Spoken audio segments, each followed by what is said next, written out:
Кечээ 28-июль күнү саат 23:08 Баткен облусунда очогунда күчү 3 балга жеткен жер титирөө катталды. Бул тууралуу сейсмология институтунан кабарлашты. Жер титирөөнүн очогу Достук айылынан 6 чакырым түштүк чыгыш, Көчө Карын айылынан 9 чакырым түндүк чыгыш, Баткен шаарынан 13 чакырым түштүк батыш тарапта жайгашкан. Калктуу конуштарда жер титирөөнүн күчү Достук, Көчө Карын айылдарында жана Баткен шаарында 3 балга чейин сезилди деп жазылат билдирүүдө. Ак кеме 10 жылдан бери эл кызматында. Сиз колдогон каналга 170 000 адам катталды. Ак кеме чындык жана элдик жаңылыктар. Биздин кыска жаңылыктарыбыз Telegram, Instagram, TikTok баракчаларыбызда бар.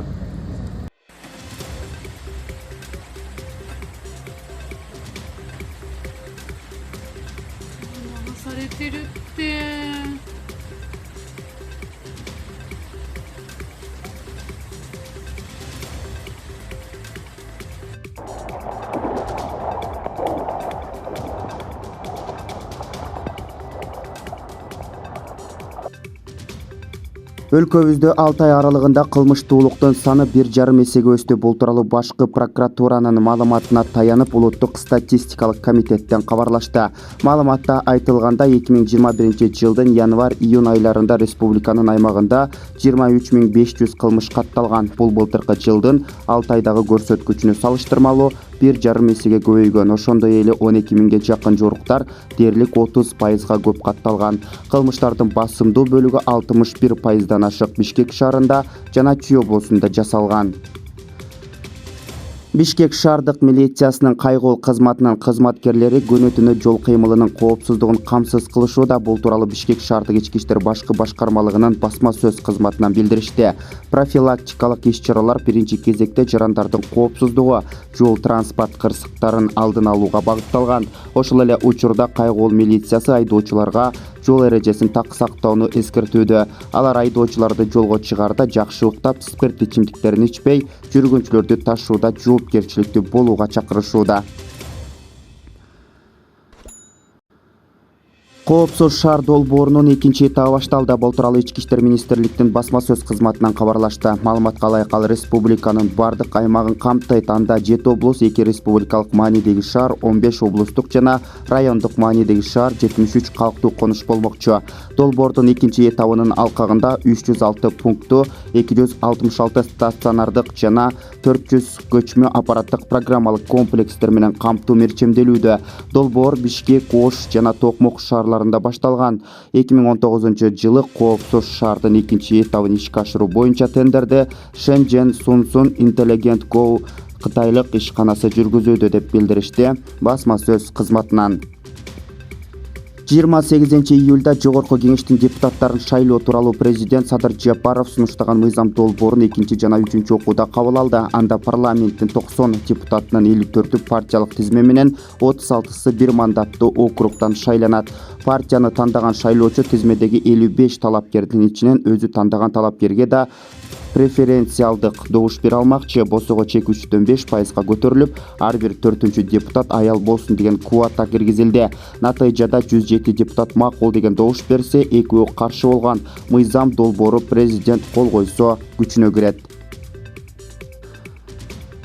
Акыркы аптада республикада 14 676 айдоочу жол эрежесин бускан. Айдоочулар тарабынан ылдамдык чегинен ашып кеткендиги үчүн 2375, документтерсиз унаа каражаттарын башкаргандыгы үчүн 364, жол белгилеринин талаптарын аткарбаганы үчүн 584, айнектери караңгылатылган унааны башкаргандыгы үчүн 78, ал эми мас абалында транспорт каражатын башкаргандыгы үчүн 254 унаа токтоочу жайга коюлду.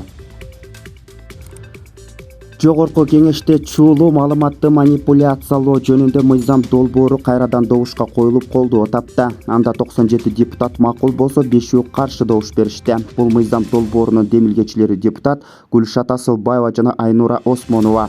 Буга 30 июнда жогорку кеңеште бул мыйзамга 59 депутат макул деп, 38 каршы добушун берген болчу. Эске сала кетсек, былтыр 25 июнда парламентте маалыматты манипуляциялоо жөнүндө мыйзам долбоору каралып, ал колдоо тапкан. Долбоорго карата 79 депутат макул деп, 10 эл өкүлү каршы добуш берген. Аталган мыйзам коомчулук тарабынан терс кабыл алынып, бул сөз эркиндигине каршы келген мыйзам катары кабылданган. Нарын облусунун казысы Мамбет Асан Ибраев ден соолугуна байланыштуу арызын жазып, кызматын тапшырды. Бул тууралуу муфтияттын маалымат кызматынан маалымдашты. Ал эми Нарын облусунун казысы болуп Эрик Молдокулов дайындалды. Тиешелүү буйрукка муфтий Замир Ракиев кол койду. Муфтий Мамбет Асан Ибраевке ардактуу казы наамын тапшырып, тез арада сакайып кетүүсүн каалады. Манас эл аралык аэропорту 2021 жылдын 6 ай аралыгында 1,5 миллиондон ашык жүргүнчүнү тейледи. Бул тууралуу аэропорттун басма сөз кызматынан кабарлашты. Маалыматка ылайык алардын 509.806сы ички каттамдардын жүргүнчүлөр агымын түзсө, эл аралык каттам 1,50.561 түздү. Ошондой эле бул аралыкта 13.840 каттам ишке ашырылды. Алардын 9.701 эл аралык, 4.139 ички каттам. Манас аэропорту 7.353 каттамды тейледи. Алардын 2.050сү ички, 5.303 эл аралык каттамдар. Жүргүнчүлөр агымы 824.405 кишини түздү. Алардын 254.973 ички, 569.432 эл аралык. Кыргызстандыктар быйыл июнда 674 миллион сомго насыя алышты. Муну менен өлкө жарандарынын коммерциялык банктерден алган бересесинин жалпы суммасы дээрлик 19 миллиард сомго жетти. Улуттук банктын отчетуна ылайык орточо чен 23% түздү. Кыргызстандыктар насыяны көбүнчө айыл чарба иштерине, соода сатыкка, курулушка жана иш чаралар үчүн алат. Акыркы саатка алынган кабарлардын топтому мына ушундай жаңылыктар менен коштолду. Биздин YouTube каналыбызга катталып, коңгурочону басып, жаңылыктарды биринчилерден болуп көрүп туруңуздар. Кийинки саатта угушканча аман болуңуздар.